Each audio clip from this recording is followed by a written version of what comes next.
Start. संयुक्त राष्ट्र संघटनेने केलेला हा गौरव व सन्मान मी फार मोलाचा मानते.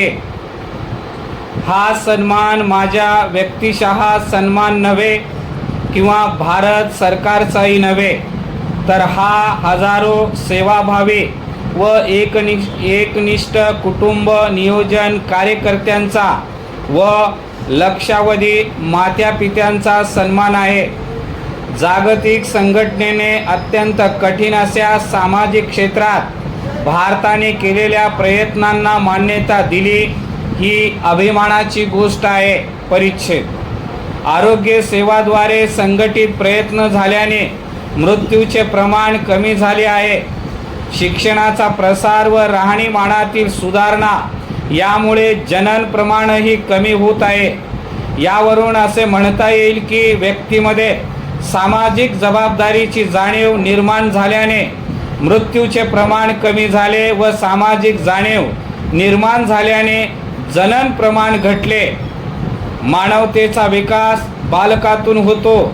जी व्यक्ती बालकाचे संगोपन करते ती मानवतेचेही संगोपन करीत असते. परिच्छेद. स्वातंत्र्य प्राप्तीच्या पूर्वीपासून आम्हाला याची जाणीव झाली की गरिबीशी मुकाबला करावयाचा असेल तर आम्हाला आमच्या कुटुंबाला मर्यादा घातल्या पाहिजे, कारण त्याशिवाय आम्हाला प्रत्येक बालकाला त्याचा योग्य तो वाटा व संधी देता येणार नाही. भारत हा पहिला देश आहे की जेथे शासकीय स्तरावर कुटुंब नियोजनाचे धोरण मान्य करण्यात आले. आमच्या विकासाच्या योजनांचा लोकसंख्या नियंत्रण हा एक महत्त्वाचा भाग आहे. या कामासाठी खास निधी राखून विशेष कर्मचारी वर्ग नेमण्यात येतो. आम्हाला याची जाणीव आहे की हे कार्य आम्हाला आरोग्य व शिक्षण यांच्या माध्यमातून करावयाचे आहे. आमच्या देशात लोकशाही नांदते. शासन जनतेच्या संमतीने व सहकार्याने निर्णय घेते.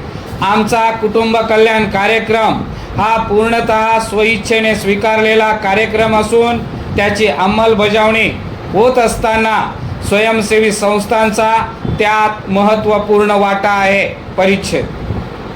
कुटुंब नियोजन ही जनतेसाठी चालवलेली चळवळ बनली तरच आपल्या आशा आकांक्षा प्रत्यक्षात साकार होतील. जनतेला मूलभूत सेवा आणि सुविधा उपलब्ध करून देणे ही सरकारची जबाबदारी असली तरी हा संदेश लोकांपर्यंत पोहोचविण्याची आणि त्यासाठी त्यांना प्रवृत्त करण्याची जबाबदारी केवळ अधिकाऱ्यांचीच नाही, सामाजिक संस्था, स्थानिक संस्था, कामगार संघटना, महिला मंडळे आणि राजकीय पक्ष यांनीही ही जबाबदारी स्वीकारली पाहिजे. या सर्व संस्थांना कार्यप्रवृत्त करण्यास लोकसभा आणि राज्य विधिमंडळाचे सदस्य हातभार लावू शकतील. आमच्या देशातील या कार्यक्रमाला जागतिक सहकार्याची आवश्यकता आहे व ते सहकार्य आम्हाला मिळत राहील अशी आशा आहे.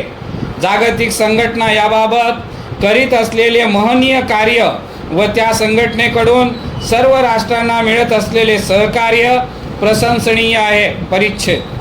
आम्हाला सन्मानित केल्याबद्दल जागतिक संघटनेचे आम्ही आभारी आहोत.